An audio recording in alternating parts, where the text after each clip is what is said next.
Hi, I'm Shahzad Sheikh for Automotive Affairs. In the news, this is the new Mercedes-AMG GT Black Series.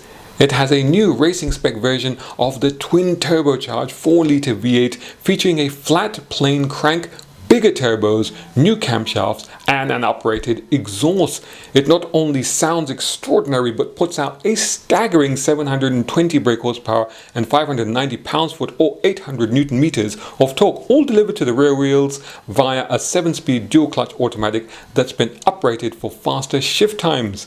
There's also a 9-mode traction control system and an improved launch control. That sees it accelerate from rest to 60 miles per hour in just 3.1 seconds. It'll go from 0 to 124 miles per hour in 9 seconds and top out at 202 miles per hour. That may be a little lower than you'd expect, but that's probably due to the Mercedes GT3 or GT4 style race car appearance and aerodynamics. There's a bigger grille, a manually adjustable front carbon fiber splitter, a bonnet with exhaust air openings and cooling stats, wider sills, rear diffuser, and then there's that 2-piece rear spoiler with flaps that can adjust by up to 20 degrees. That whole thing generates 882 pounds of downforce at 155 miles per hour. In any case, that top speed is still 4 miles per hour more than the previous fastest AMG GT to be introduced, the GTR Pro. But you don't want that anymore because this Black Series boasts a whopping 143 more brake horsepower, although it probably will cost at least twice as much. Essentially, this is about as close as you'll get to an AMG GT race car for the road. The biggest news in the car world, however, has been the return of the fabled Ford Bronco after a gap of 24 years. It may be all new and completely reimagined, but it's retro done right. I mean, just look at the strong family resemblance. After all, the design was developed off a digital scan of the original car. But where it scores strongly is in the I want it and I want it now factor. It's cool, charismatic and fun, and you can take the roof and the frameless doors off both the 3 and the 4-door versions. It's a traditional off-road construction that's a body-on-frame construction and borrows the platform from the excellent Ford Ranger pickup. So toughness and off-road ability is absolutely guaranteed.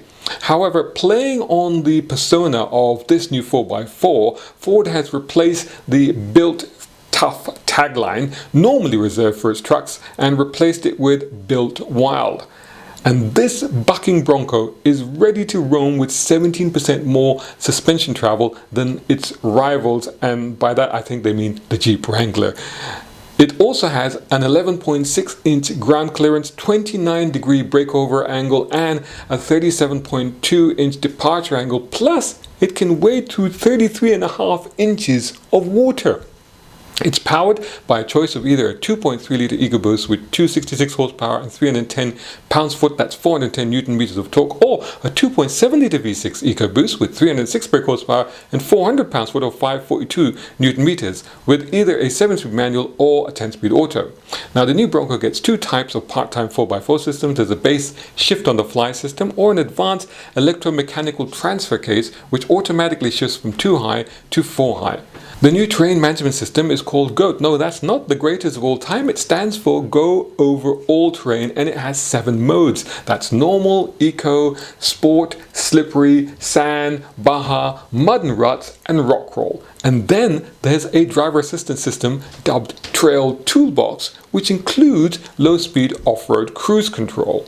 Now, trim levels include the base model, Big Bend, Black Diamond, Outer Banks, Wild Track, and Badlands, plus a first edition.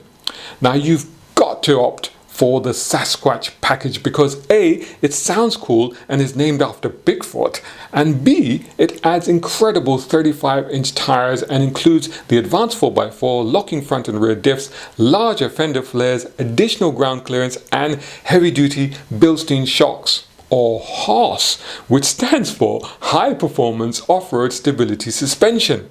Alternatively, just get the Wildtrak or the first edition, and that includes all of this kit. By the way, Ford has also introduced the Bronco Sport, which is kind of like the Bronco Light version. It's based on the Ford Escape, also known as the Cougar, which itself is based on the Ford Focus platform, so it's more geared towards road use. Having said that, it does come with four-wheel drive and the GOAT modes, as well as a choice of either a 1.5 litre 179 brake horsepower EcoBoost engine or a 2 litre 242 brake horsepower unit, both of them available with 8-speed transmissions.